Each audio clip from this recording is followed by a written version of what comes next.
3, 2, 1. तो इसके अंदर लाइफ केयर के हवाले से मेडिसिन्स मौजूद होती हैं। उसके साथ साथ अगर किसी पेशेंट को ऑक्सीजन की ज़रूरत है तो इस गाड़ी के अंदर ऑक्सीजन भी अवेलेबल होती है, वो सामने नज़र आ रही है। और अगर फॉर एग्जांपल कोई पेशेंट बहुत क्रिटिकल है और उसको वेंटिलेटर की ज़रूरत है तो इस एम्बुलेंस के अंदर वेंटिलेटर भी हमारे पास मौजूद है, ठीक है। और इसके साथ साथ जो एमरजेंसी मैनेजमेंट के हवाले से बाकी गैजेट्स चाहिए होते हैं, बाकी मेडिसिन चाहिए होती हैं, तो तमाम का तमाम सपोर्टिंग इक्विपमेंट इसके अंदर मौजूद होता है। जैसे ही हम किसी पेशेंट को रिसीव करते हैं तो फ़ौरन इस गाड़ी के अंदर शिफ्ट करते हैं और हमारा जो एमरजेंसी मेडिकल टेक्नीशियन जो इस गाड़ी के अंदर मौजूद होता है वो उन इक्विपमेंट्स और मेडिसिन का इस्तेमाल करते हुए जो उस बंदे को जल्दी से जल्दी उस लाइफ केयर जो है वो भी प्रोवाइड कर रहा होता है और साथ साथ उसको हॉस्पिटल के अंदर शिफ्ट भी कर रहा होता है। तो ये हमारी एक मॉडल रेस्क्यू एम्बुलेंस है और हमारी मैक्सिमम एम्बुलेंस इसी सूरत हाल में हैं और हमारी जो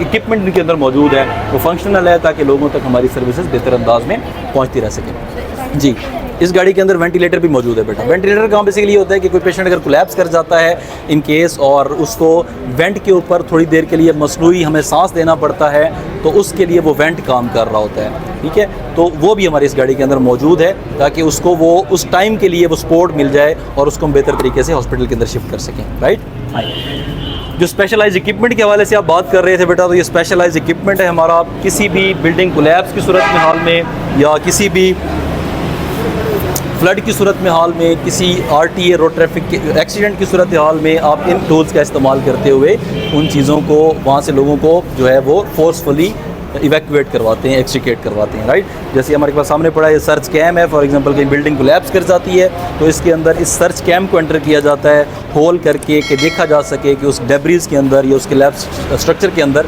कितने लोग मौजूद हैं और वो किन किन पोजीशंस के ऊपर मौजूद हैं, ठीक है। इसी तरह आपका जो लिसनिंग अकाउस्टिक डिवाइसेस हैं इनको एंटर किया जाता है ताकि इनसे हम साउंड को पता करें।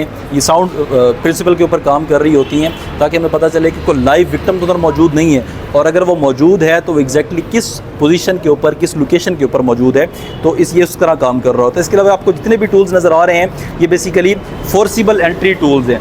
आप इसको कटिंग के लिए इस्तेमाल कर सकते हैं, आप इनको स्प्रेडिंग के लिए इस्तेमाल कर सकते हैं। किसी गाड़ी को काट के आपको बंदा वहाँ से निकालना पड़ता है तो आप इन कटर्स का इस्तेमाल कर सकते हैं। किसी कंक्रीट को कट कर, ये सर्च कैम है बेटा, सर्च कैम, ठीक है। इसी तरह ये अकाउस्टिक लिस्टिंग डिवाइस है, वो आपके सामने चेन सा पड़ा है, वो आपके सामने कॉम्बिनेशन टूल पड़ा है और वो जो आपको सिलेंडर्स नज़र आ रहे हैं बेसिकली ये इनको या तो हाइड्रोलिकली ऑपरेट करवाते हैं या फिर वो जो सामने बिल्कुल आपके पड़ा इक्विपमेंट है इसको हम SCBA कहते हैं, सेल्फ कंटेन्ड ब्रीदिंग ऑपरेटर्स। जब भी आप किसी फायर केस में एंटर होते हैं, जब भी किसी आप ऐसी सूरत हाल में एंटर होते हैं जहाँ पे हमारे पास गैसेस जो हैं वो मौजूद हो और आपको वहाँ से लोगों को निकालना हो या अपने आप का जो रेस्पिरेटरी सिस्टम है उसको सपोर्ट करना हो तो फिर आप उस SCBA का इस्तेमाल करते हैं। तो ये हमारे पास लाइव जो एडवांस इक्विपमेंट है ये मौजूद है और हमारी सर्विस इनका इस्तेमाल करते हुए लोगों की ज़िंदगियाँ बचाने में अपना किरदार अदा कर रही होती है, राइट जी। और कुछ सवाल, एनीथिंग एल्स? सर अगर जैसे अक्सर इलाकों में बच्चे, छोटे छोटे बच्चे होते हैं जो रिवर्स में नहा रहे होते हैं, तो अगर कोई बीच में डूब जाए तो क्या करेंगे? बेटा अगर कोई डूब जाए और वहाँ पे किनारे के ऊपर खड़ा उसका कोई साथी जिसको स्विमिंग नहीं आती तो सबसे पहले उसको जंप नहीं करना और किसी भी एडवांस सर्विस को कॉल करनी है, रेस्क्यू 112 के ऊपर कॉल करनी है या अगर वो आपके सामने बिल्कुल मौजूद है और आप उसको किसी चीज़ का सहारा दे सकते हैं, फॉर एग्जांपल आप उसके ऊपर किसी लकड़ी को दे सकते हैं, किसी रस्सी को फेंक सकते हैं, तो आप उस रस्सी को फेंक दें, उस लकड़ी को पकड़ा दें, लेकिन आपने डायरेक्टली एंट्री नहीं करनी, ठीक है। कोई भी स्विमर डायरेक्ट एंटर नहीं करता। जब हम भी एंट्री करते हैं तो हम भी लाइफ जैकेट्स को पहन के अंदर एंटर होते हैं ताकि जब वो पैनिक वाला बंदा हमें पकड़े तो हम उसको वहाँ से निकालने के काबिल हों, राइट जी। टॉप से बॉटम तक कौन कौन सी कोर्सेज और क्या क्या काम करते हैं? बट हमारी जो हायरार्की है वो बहुत बड़ी है। आपके लिए जानना इतना ज़रूरी है कि हमारे जो डिस्ट्रिक्ट इंचार्ज होते हैं उसको हम डिस्ट्रिक्ट एमरजेंसी ऑफिसर कहते हैं और उसके बाद उनकी कमांड ऑफ चेन बहुत लंबी चौड़ी है। अब 590 का स्टाफ हमारे पास है तो पूरी हायरार्की होती है कि कौन क्या काम करेगा, कौन क्या काम करेगा। तो मुख्तलिफ कैटेगरीज़ हैं हमारे पास। एमरजेंसी मेडिकल टेक्नीशियंस हैं जो गाड़ियों के अंदर जाते हैं, हमारे पास फायर फाइटर्स हैं, हमारे पास डर्ट रेस्क्यूज़ हैं जो किसी भी डिज़ास्टर को मैनेज करेंगे, हमारे पास वाटर रेस्क्यू के हवाले से स्पेशलाइज टीम है। तो मल्टीपल टीम्स हैं और उसकी मल्टीपल हायरार्की है, राइट जी।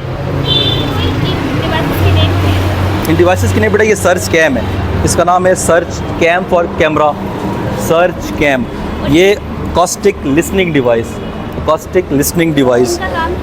इनका काम बेटा कोई अगर इंट्रैप हो जाता है किसी बिल्डिंग के अंदर, कोई बंदा फंस जाता है किसी जगह पे, कोई बिल्डिंग मुनहदम हो जाती है और आपको नहीं पता कि अंदर कितने लोग हैं, आप होल करेंगे और इस कैमरे को अंदर इंसर्ट करेंगे और वहाँ से आपको पता चल जाएगा उस पेशेंट की लोकेशन क्या है। इसी तरह ये जो है ह्यूमन लाइफ जब साउंड प्रोड्यूस करेगी, कोई आवाज़ देगा, वाइब्रेशन आएगी, तो ये उसको मैयर करेगा और आपको मीटर के ऊपर शो कर देगा कि यहाँ पे ऊपर इस जगह के ऊपर किसी ह्यूमन लाइफ का चांस मौजूद है। तो आप उस जगह को सर्च आउट करेंगे और वहाँ से कोशिश करेंगे उस बंदे को निकालने के लिए। वो बाकी कटर्स हैं, वो चेन सा है, वो कंक्रीट को भी काट सकता है और इसका अगर चेन डिफरेंट चेंज कर दिया जाए तो लकड़ी को भी काट सकता है। वो जो सिलेंडर हैं वो बेटा इनके ऑपरेटिंग है, वो कम्बिनेशन टूल का हिस्सा है बेसिकली। वो दो तरह से जो हमारे पास इक्विपमेंट ऑपरेट करते हैं, हाइड्रोलिकली और न्यूमेटिकली। तो जहाँ पे हाइड्रोलिक्स इन्वॉल्व होगा, हम उसका न्यूमेटिक इन्वॉल्व होगा, हम एयर प्रेशर का मदद से हम काम करेंगे तो हम ये सिलेंडर इस्तेमाल करेंगे। जहाँ पे हाइड्रोलिक्स इन्वॉल्व होगा तो उसके लिए हमारे पास अलहदा से एक यूनिट होगा, अलहदा से इंजन होगा, हम उसका इस्तेमाल करेंगे। वो जो आपको सिलेंडर सामने नज़र आ रहा है उसको हम SCBA self contained breathing operators कहते हैं। जब फायर फाइटर किसी फायर केस में एंट्री करता है तो इसका इस्तेमाल करता है ताकि उसकी रेस्पिरेशन मुतासर न हो और वो जहाँ पे जो जहरीली गैसेज हैं उसको उस पर मुतासर न करें, वो खुद क्लैप्स न करें, इनहेल न कर पाए। राइट, ठीक है जी। इमरान सी ऑफ करवाएं मैडम को। मैडम ठीक है, चलें, thank you for your time, thank you, शुक्रिया, थैंक यू, ठीक है।